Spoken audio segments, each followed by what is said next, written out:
قال فما خطبكم أيها المرسلون قالوا إنا أرسلنا إلى قوم مجرمين لنرسل عليهم حجارة من طين مسومة عند ربك للمسرفين فأخرجنا من كان فيها من المؤمنين فما وجدنا فيها غير بيت من المسلمين وتركنا فيها آية للذين يخافون العذاب الأليم وفي موسى إذ أرسلناه إلى فرعون بسلطان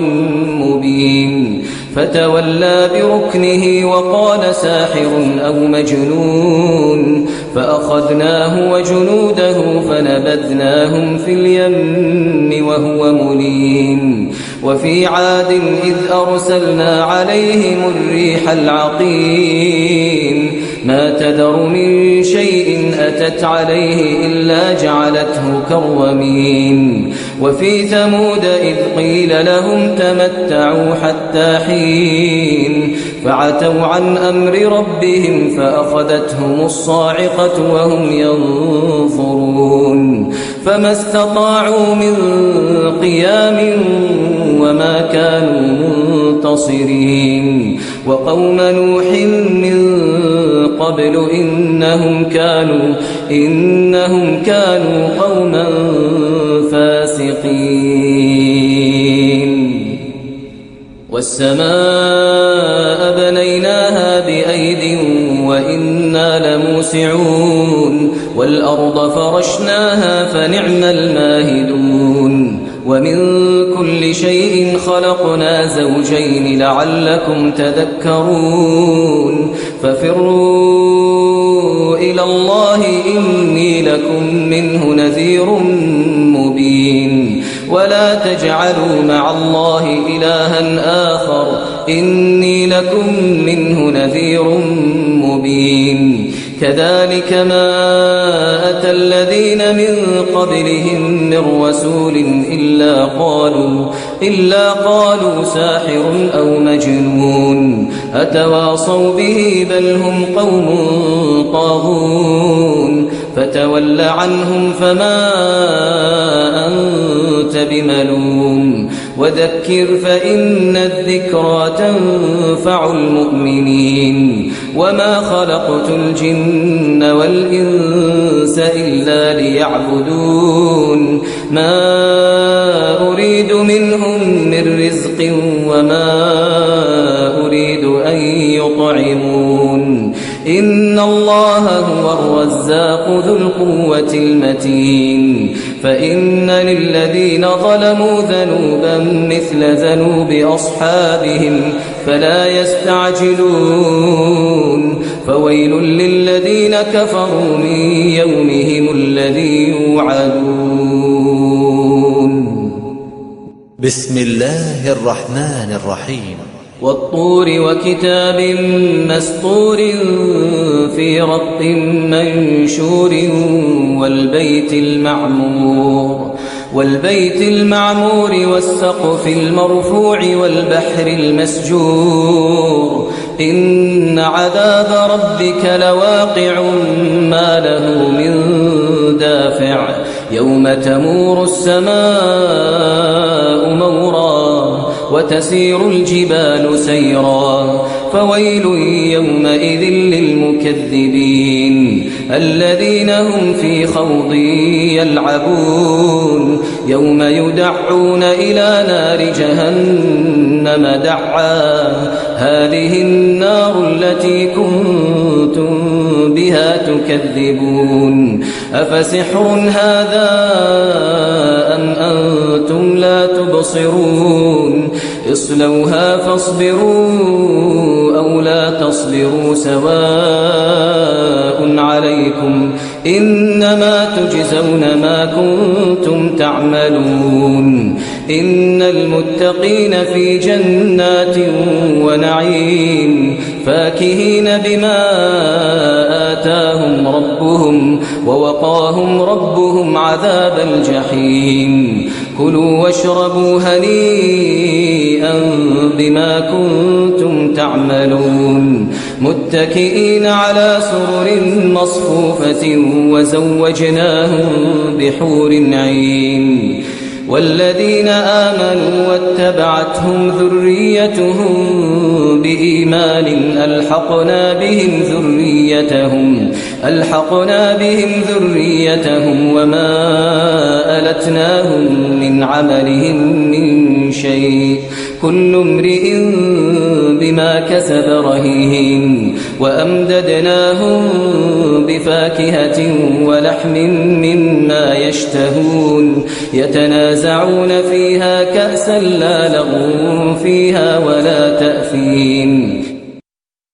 ويطوف عليهم غلمان لهم كأنهم لؤلؤ مكنون وأقبل بعضهم على بعض يتساءلون قالوا إنا كنا قبل في أهلنا مشفقين فمن الله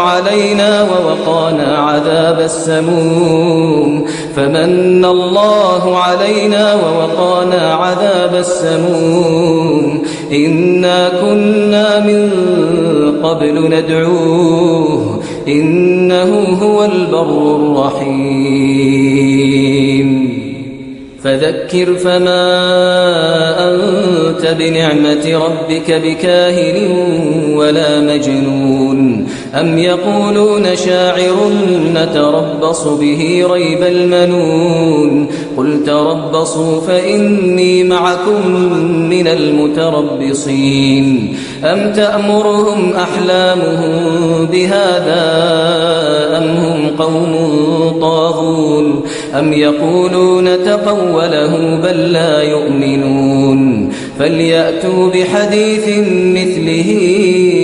إن كانوا صادقين أم خلقوا من غير شيء أم هم الخالقون أم خلقوا السماوات والأرض بل لا يوقنون أم عندهم خزائن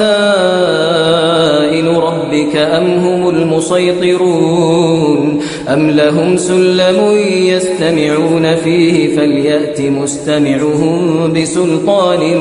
مبين أم له البنات ولكم البنون أم تسألهم أجرا فهم من مغرم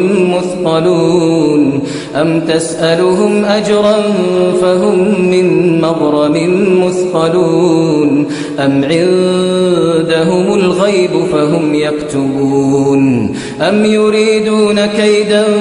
فالذين كفروا هم المكيدون أم لهم إله غير الله سبحان الله عما يشركون وإن يروا كسفا من السماء ساقطا يقولوا سحاب مركوم فذرهم حتى يلاقوا يومهم الذي فيه يصعقون يوم لا يغني عنهم كيدهم شيئا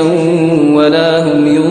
ينصرون وإن للذين ظلموا عذابا دون ذلك ولكن أكثرهم لا يعلمون واصبر لحكم ربك فإنك بأعيننا وسبح بحمد ربك حين تقوم ومن الليل فسبحه وإدبار النجوم بسم الله الرحمن الرحيم والنجم إذا هوى ما ضل صاحبكم وما غوى وما ينطق عن الهوى إن هو إلا وحي يوحى علمه شديد القوى ذو مرة فاستوى وهو بالأفق الأعلى ثم دنا فتدلى فكان قاب قوسين أو أدنى فأوحى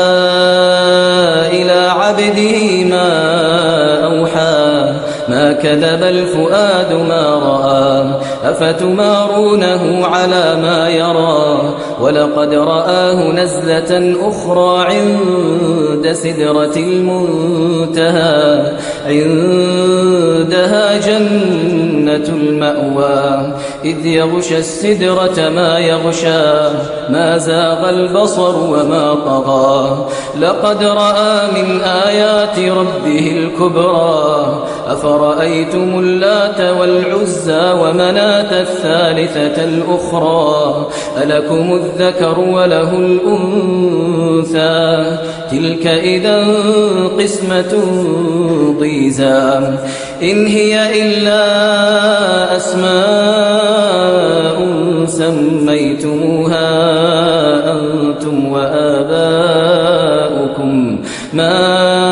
أنزل الله بها من سلطان إن يتبعون إلا الظن وما تهوى الأنفس ولقد جاءهم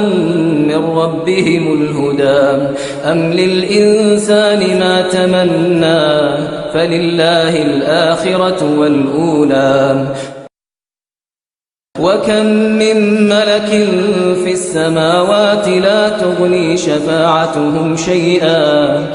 تغني شفاعتهم شيئا إلا من بعد أن يأذن الله لمن يشاء ويرضى إن الذين لا يؤمنون بالآخرة ليسمون الملائكة تسمية الأنثى وما لهم به من علم إن يتبعون إلا الظن وإن الظن لا يغني من الحق شيئا فأعرض عمن تولى عن ذكرنا ولم يرد إلا الحياة الدنيا ذلك مبلغهم من العلم إن ربك هو أعلم بمن ضل عن سبيله وهو أعلم بمن اهتدى ولله ما في السماوات وما في الأرض ليجزي الذين أساءوا بما عملوا ويجزي الذين أحسنوا بالحسنى الذين يجتنبون كبائر الإثم والفواحش إلا اللمم إن ربك واسع المغفرة هو أعلم بكم إذ أنشأكم من الأرض وإذ أنتم أجنة في بطون أمهاتكم فلا تزكوا أنفسكم هو أعلم بمن اتقى أفرأيت الذي تولى وأعطى قليلا وأكدى أعنده علم الغيب فهو يرى أم لم ينبأ بما في صحف موسى وإبراهيم الذي وفى ألا تزر وازرة وزر أخرى وأن ليس للإنسان إلا ما سعى وأن سعيه سوف يرى ثم يجزاه الجزاء الأوفى وأن إلى ربك المنتهى وأنه هو أضحك وأبكى وأنه هو أمات وأحيا وأنه خلق الزوجين الذكر والأنثى من نطفة إذا تمنى وأن عليه النشأة الأخرى وأنه هو أغنى وأقنى وأنه هو رب الشعرى وأنه أهلك عادا الأولى وثمود فما أبقى وقوم نوح من قبل إنهم كانوا هم أظلم وأطغى طغى والمؤتفكة أهوى فغشاها ما غشا فبأي آلاء ربك تتمارى هذا نذير من النذر الأولى أزفت الآزفة أزفت آزفة ليس لها من دون الله كاشفة أفمن هذا الحديث تعجبون وتضحكون ولا تبكون وأنتم سامدون فاسجدوا لله واعبدوا. بسم الله الرحمن الرحيم. اقتربت الساعة وانشق القمر وإن يروا آية يعرضوا ويقولوا سحر مستمر وكذبوا واتبعوا أهواءهم وكل أمر مستقر ولقد جاءهم من الأنباء ما فيه مزدجر حكمة بالغة فما تغني النذر فتول عنهم يوم يدعو الداعي إلى شيء نكر خش عن أبصارهم يخرجون من الأجداث كأنهم جراد منتشر مهطعين إلى الداع يقول الكافرون هذا يوم عسر كذبت قبلهم قوم نوح فكذبوا عبدنا وقالوا مجنون وازدجر فدعا ربه أني مغلوب فانتصر ففتحنا أبواب السماء بماء منهمر وفجرنا الأرض عيونا فالتقى الماء على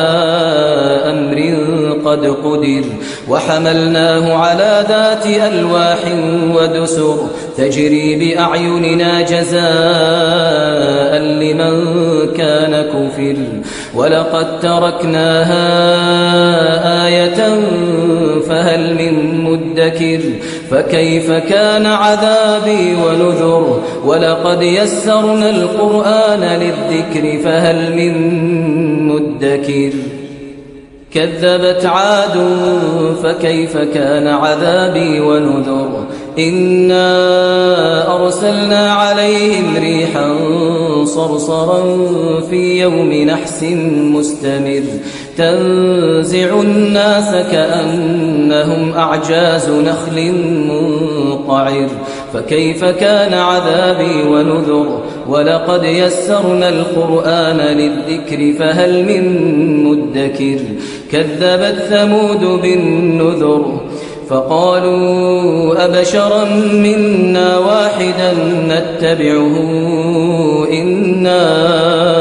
إذا لفي ضلال وسعر ألقي الذكر عليه من بيننا بل هو كذاب أشر سيعلمون غدا من الكذاب الأشر إنا مرسل الناقة فتنة لهم فارتقبهم واصطبر ونبئهم أن الماء قسمة بينهم كل شرب محتضر فنادوا صاحبهم فتعاطى فعقر فكيف كان عذابي ونذر إنا أرسلنا عليهم صيحة واحدة فكانوا كهشيم المحتضر إنا أرسلنا عليهم صيحة واحدة فكانوا كهشيم المحتضر ولقد يسرنا القرآن للذكر فهل من مدكر كذبت قوم لوط بالنذر إنا أرسلنا عليهم حاصبا إلا آل لوط نجيناهم بسحر نعمة من عندنا كذلك نجزي من شكر ولقد أنذرهم بطشتنا فتماروا بالنذر ولقد راودوه عن ضيفه فطمسنا أعينهم فذوقوا عذابي ونذر ولقد صبحهم بكرة عذاب مستقر فذوقوا عذابي ونذر ولقد يسرنا القرآن للذكر فهل من مدكر ولقد جاء آل فرعون النذر كذبوا بآياتنا كلها فأخذناهم أخذ عزيز مقتدر أكفاركم خير من أولئكم أم لكم براءة في الزبر أم يقولون نحن جميع منتصر سيهزم الجمع ويولون الدبر بل الساعة موعدهم والساعة أدهى وأمر إن المجرمين في ضلال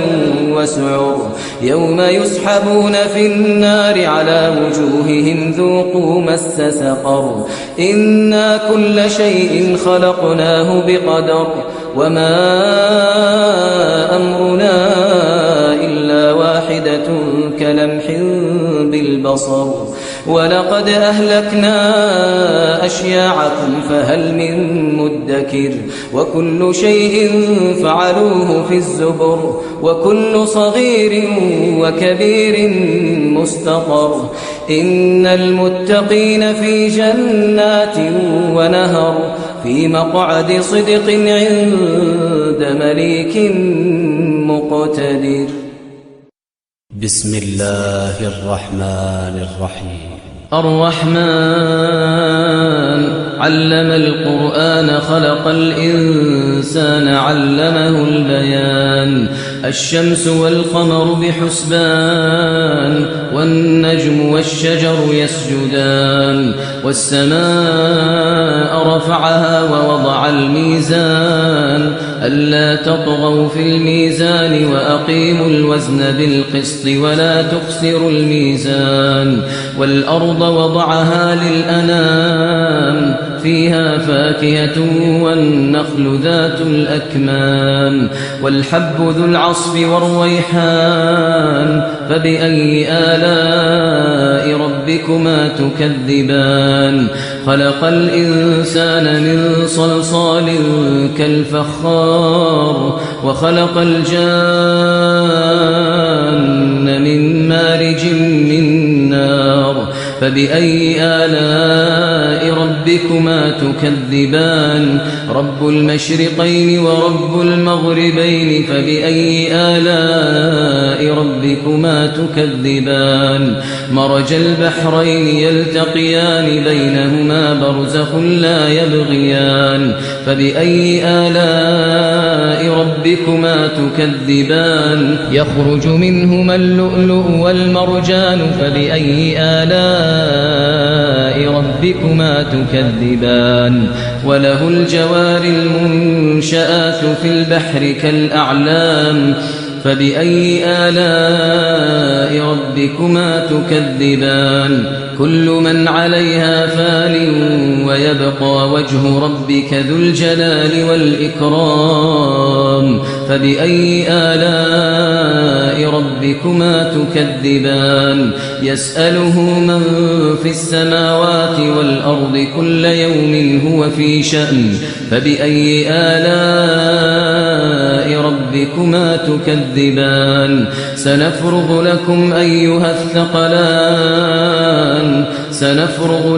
أيها الثقلان فبأي آلاء ربكما تكذبان يا معشر الجن والإنس إن استطعتم أن تنفذوا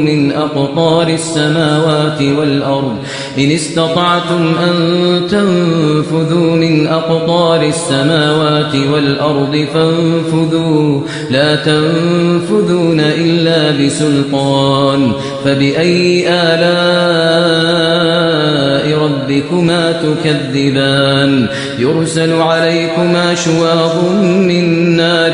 ونحاس فلا تنتصران فبأي آلاء ربكما تكذبان فإذا انشقت السماء فكانت وردة كالدهان فبأي آلاء ربكما تكذبان فيومئذ لا يسأل عن ذنبه إنس ولا جان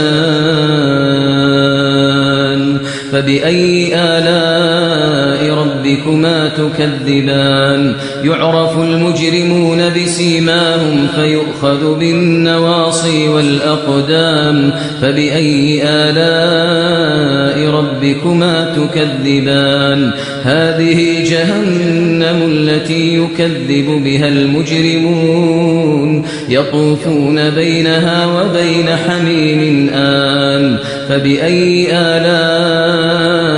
ربكما تكذبان ولمن خاف مقام ربه جنتان فبأي آلاء ربكما تكذبان ذواتا أفنان فبأي آلاء ربكما تكذبان فيهما عينان تجريان فبأي آلاء ربكما تكذبان فيهما من كل فاكهة زوجان فبأي آلاء ربكما تكذبان متكئين على فرش بطائنها من استبرق وجنى الجنتين دان فبأي آلاء ربكما تكذبان فيهن قاصرات الطرف لم يطمثهن إنس قبلهم ولا جان فبأي آلاء ربكما تكذبان كأنهن الياقوت والمرجان فبأي آلاء ربكما تكذبان هل جزاء الإحسان إلا الإحسان فبأي آلاء ربكما تكذبان ومن دونهما جنتان فبأي آلاء ربكما تكذبان مدهامتان فبأي آلاء ربكما تكذبان فيهما عينان نضاختان فبأي آلاء ربكما تكذبان فيهما فاكهة ونخل ورمان فبأي آلاء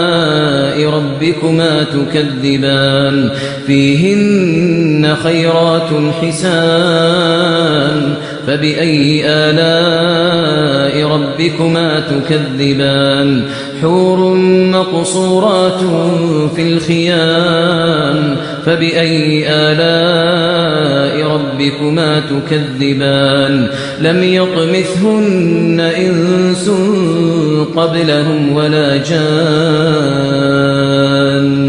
فبأي آلاء ربكما تكذبان متكئين على رفرف خضر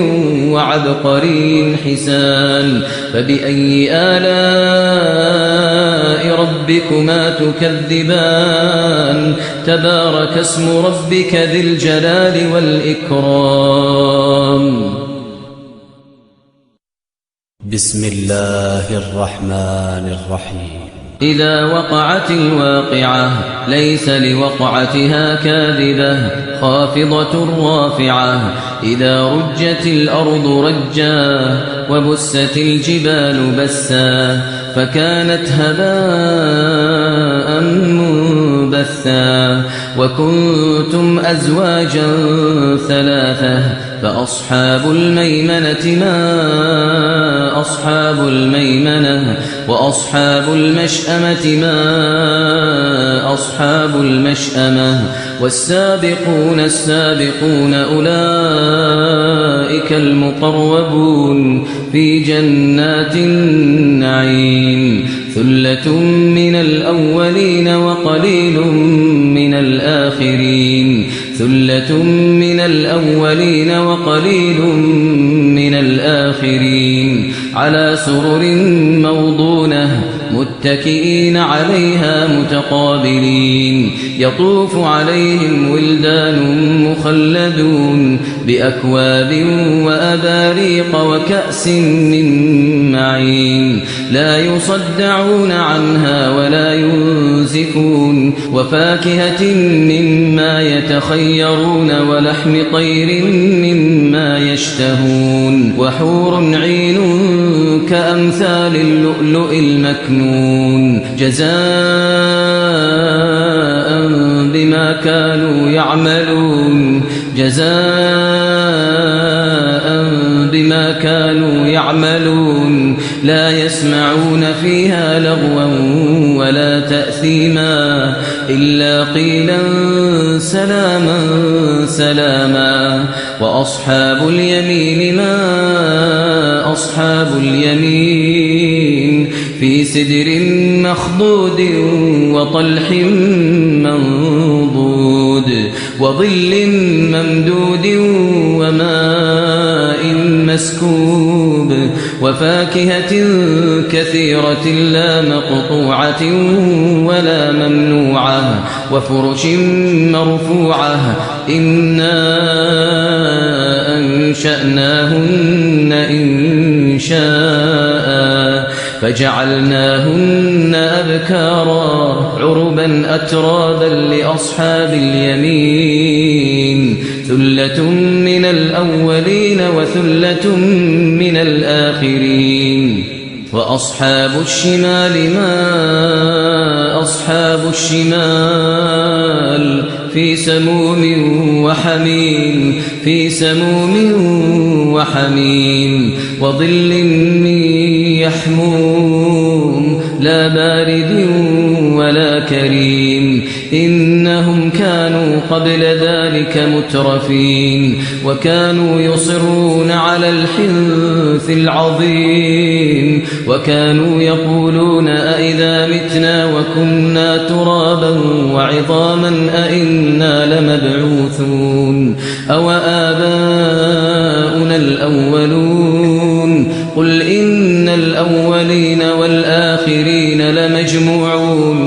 إن الأولين والآخرين لمجموعون إلى ميقات يوم معلوم ثم إنكم أيها الضالون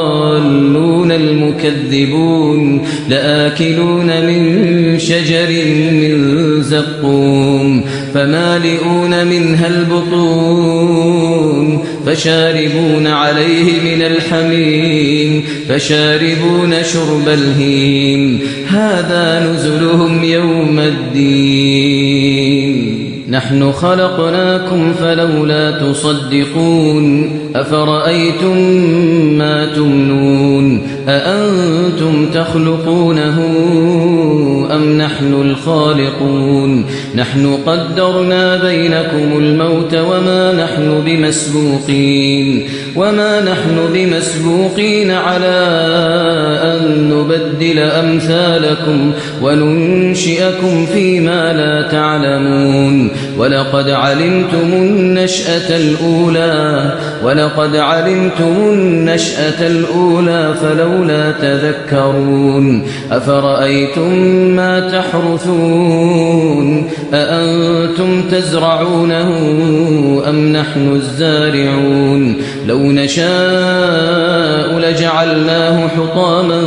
فظلتم تفكهون إنا لمغرمون بل نحن محرومون أفرأيتم الماء الذي تشربون أأنتم أنزلتموه من المزن أم نحن المنزلون لو نشاء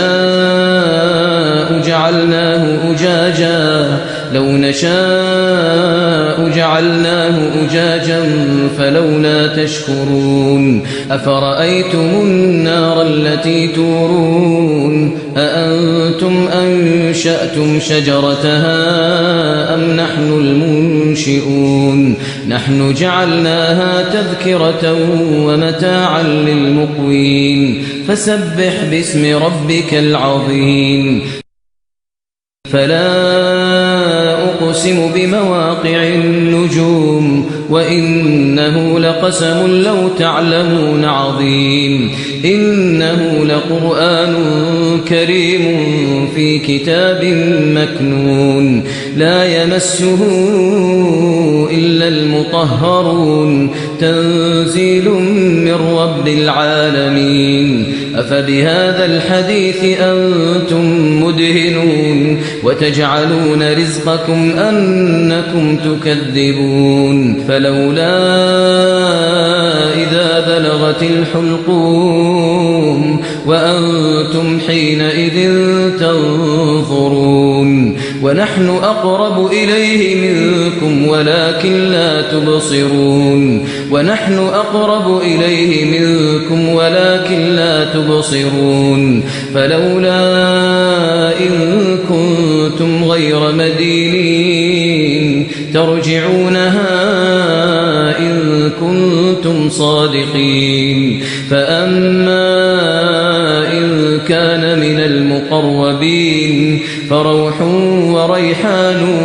وجنة نعيم وأما إن كان من أصحاب اليمين فسلام لك من أصحاب اليمين وأما إن كان من المكذبين الضالين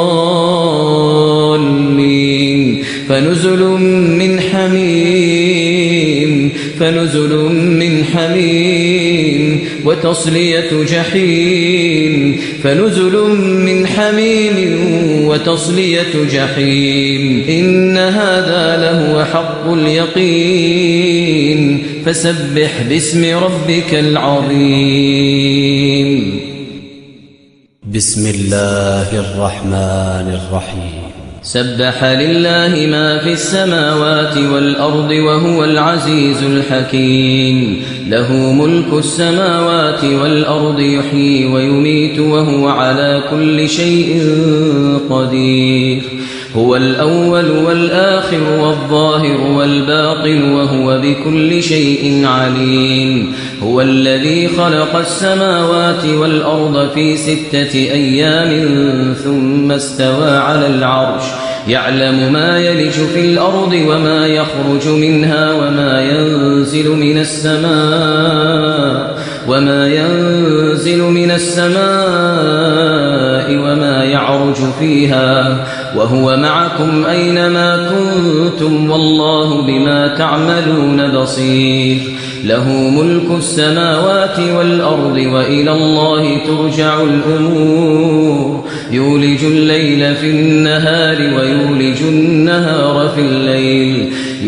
الليل في النهار ويولج النهار في الليل وهو عليم بذات الصدور آمنوا بالله ورسوله وأنفقوا مما جعلكم مستخلفين فيه فالذين آمنوا منكم وأنفقوا لهم أجر كبير وما لكم لا تؤمنون بالله والرسول يدعوكم لتؤمنوا بربكم وقد أخذ ميثاقكم إن كنتم مؤمنين هو الذي ينزل على عبده آيات بينات ليخرجكم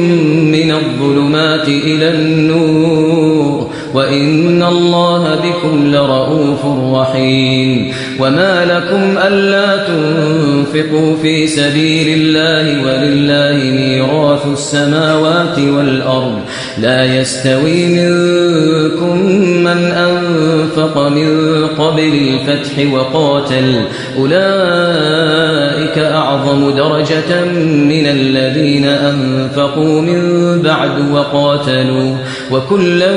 وعد الله الحسنى والله بما تعملون خبير من ذا الذي يقرض الله قرضا حسنا فيضاعفه له وله أجر كريم. يوم ترى المؤمنين والمؤمنات يسعى نورهم بين أيديهم وبأيمانهم بشراكم اليوم جنات تجري من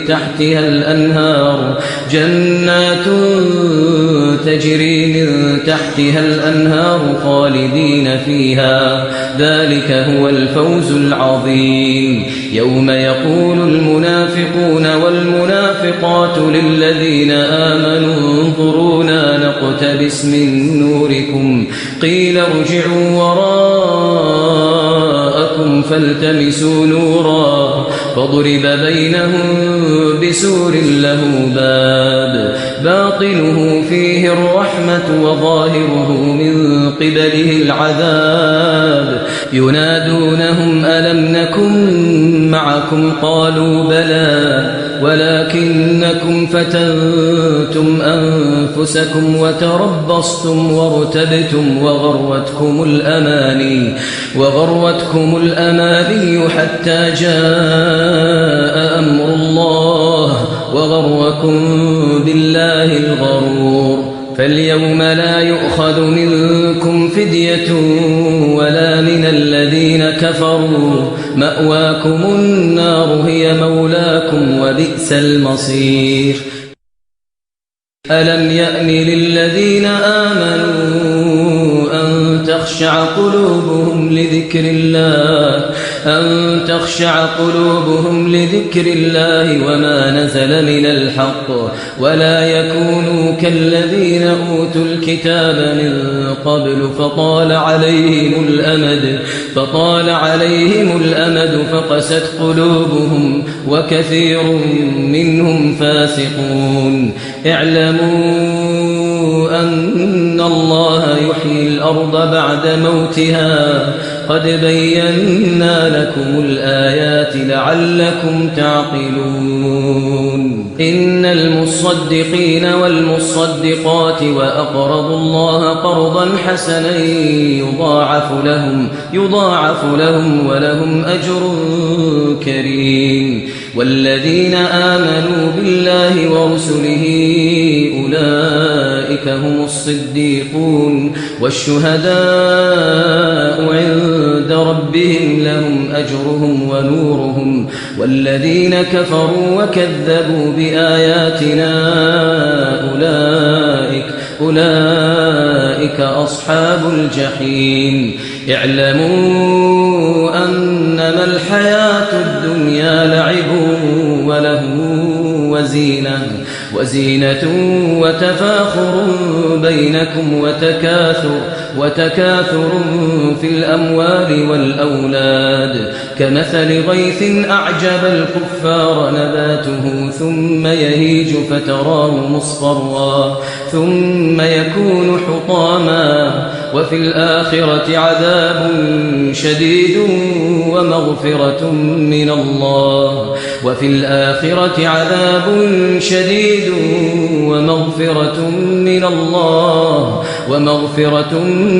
الله ورضوان وما الحياة الدنيا إلا متاع الغرور. سابقوا إلى مغفرة من ربكم وجنة عرضها كعرض السماء والأرض أعدت للذين آمنوا بالله ورسله ذلك فضل الله يؤتيه من يشاء والله ذو الفضل العظيم. ما أصاب من مصيبة في الأرض ولا في أنفسكم إلا في كتاب من قبل أن نبرأها إن ذلك على الله يسير. لكي لا تأسوا على ما فاتكم ولا تفرحوا بما آتاكم والله لا يحب كل مختال فخور الذين يبخلون ويأمرون الناس بالبخل ومن يتول فإن الله هو الغني الحميد لقد أرسلنا رسلنا بالبينات وأنزلنا معهم الكتاب والميزان ليقوم الناس بالقسط وأنزلنا الحديد فيه بأس شديد ومنافع للناس وليعلم الله من ينصره ورسله بالغيب إن الله قوي عزيز ولقد أرسلنا نوحا وإبراهيم وجعلنا في ذريتهما النبوة والكتاب فمنهم مهتد وكثير منهم فاسقون ثم قفينا على آثارهم برسلنا وقفينا بعيسى ابن مريم وآتيناه الإنجيل وجعلنا في قلوب الذين اتبعوه رأفة ورحمة ورهبانية ابتدعوها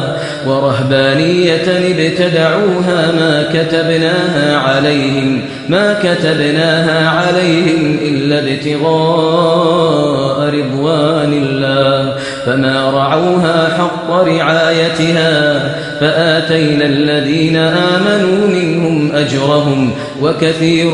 منهم فاسقون يا أيها الذين آمنوا اتقوا الله وآمنوا برسوله يؤتكم كفلين من رحمته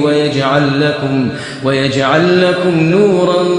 تمشون به ويغفر لكم والله غفور رحيم لئلا يعلم أهل الكتاب ألا يقدرون على شيء من فضل الله وأن الفضل بيد الله يؤتيه من يشاء والله ذو الفضل العظيم